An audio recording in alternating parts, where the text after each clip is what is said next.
ఈ మధ్య కాలంలో ఇండియాలో చాలా మంది చాలా డబ్బులు పోగొట్టుకున్నారు. అంటే అది దొంగతనం వల్ల, దోపిడీ వల్ల కాదు, డిమానిటైజేషన్ వల్ల. ఎస్, ఐ థింక్ మన అందరికీ కూడా బ్లాక్ అండ్ వైట్ సినిమా కనిపించింది ఇండియా మొత్తానికి. సో బ్లాక్ని వైట్గా మార్చుకోవడం ఇదంతా జరుగుతూనే ఉంది. చాలా మంది పాటలు కూడా మనం చూస్తూనే వచ్చాం, బోల్డ్ అని న్యూస్ కూడా వింటూనే వచ్చాం. సో ఇదే టాపిక్ మీద పర్ఫామ్ చేయడానికి let's welcome Riyaz from Hemachandra team. కదిలే కాలమా కాసేపు ఆగవమ్మా,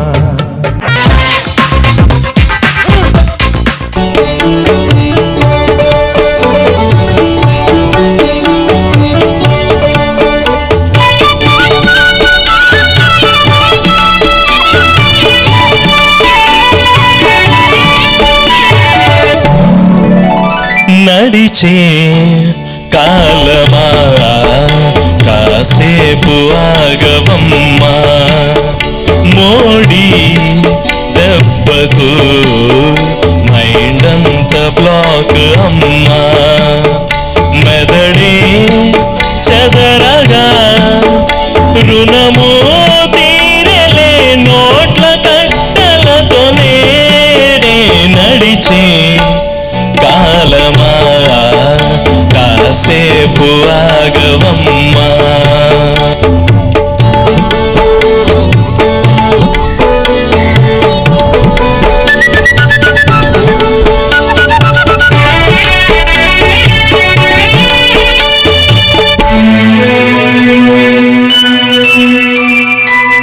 ఆడించే తల్లి పాడించే తండ్రి నువ్వేలే నా కన్నీ,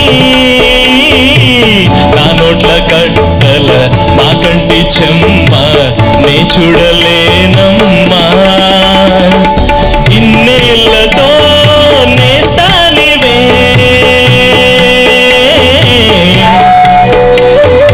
నా ఇంటితో బంధానివే, ఈనాడు తోడును వీడక తప్పదులే, నడిచే కాలమా కాసేపు ఆగవమ్మా, మోడి దెబ్బకు మైండంత బ్లాక్ అమ్మా, మెదడే చెదరగా రుణము తీరలే నోట్ల కట్టలకు నేనే నడిచే కాలమా కాసేపు ఆగవమ్మా.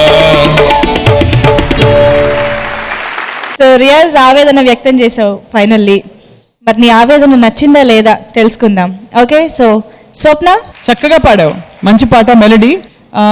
రాసేవాళ్ళు కొద్దిగా అనిపించింది ఇక్కడ మోడీ దెబ్బకు అని అనకుండా మోడీ పుణ్యమా అని ఏదో ఇంకో మా పెట్టేసి ఉంటే కాలమాకి ఇంకా బాగా యాడ్ అయ్యి లిరిక్ ఇంకా ఎలివేట్ అయ్యి సబ్జెక్ట్ ఎలివేట్ అయ్యి నీ పాట కూడా అంత ఎలివేట్ అయ్యేది అనిపించింది. కానీ శృతిపక్వంగా పాడావు, హాయిగా పాడావు, రిలాక్స్డ్గా పాడావు, తాళం కూడా తప్పలేదు. Thank you ma'am. Thank you Swapna. ఏదో ఐడియా వచ్చింది మీరు చెప్తుంటే హేమచంద్రకి, ఏంటది? నో ఐడియా ఏం రాలేదు. తన క్యారెక్టర్ ప్రకారం మోడీ దెబ్బకి అనే క్యారెక్టర్ అది. Okay, so I felt it is right. Okay okay, so lyrical గా I felt it is right and performance was also nice. మతి తప్పిన performance. Thank you sir. Super. Anant Sriram garu, పుణ్యమా దెబ్బ? నా ఓటు దెబ్బే. ఓకే. దెబ్బకి వేరే దెబ్బ ఉందా అంటే, వేరే పదం ఉందా అంటే గాయం, గాయమా అనలేము. మోడీ దెబ్బతో కాబట్టి అక్కడ ప్రాస కోసం మనం చూసుకోకూడదు, కాబట్టి అదే కరెక్ట్. అయితే మోడీ దెబ్బతో మైండ్ బ్లాక్ అయ్యి కాస్త టెంపో మిస్ అయినట్టు అనిపించింది.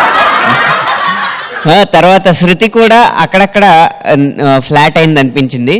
బట్ నోటే ఫ్లాట్ అయిపోయింది కాబట్టి ఇంకా వాటిని పట్టించుకోక్కర్లేదు. డ్రామా బాగానే పండింది, సమకాలీనమైన సబ్జెక్ట్. అభినందనలు. Thank you so much and thank you Riyaz. All the very best.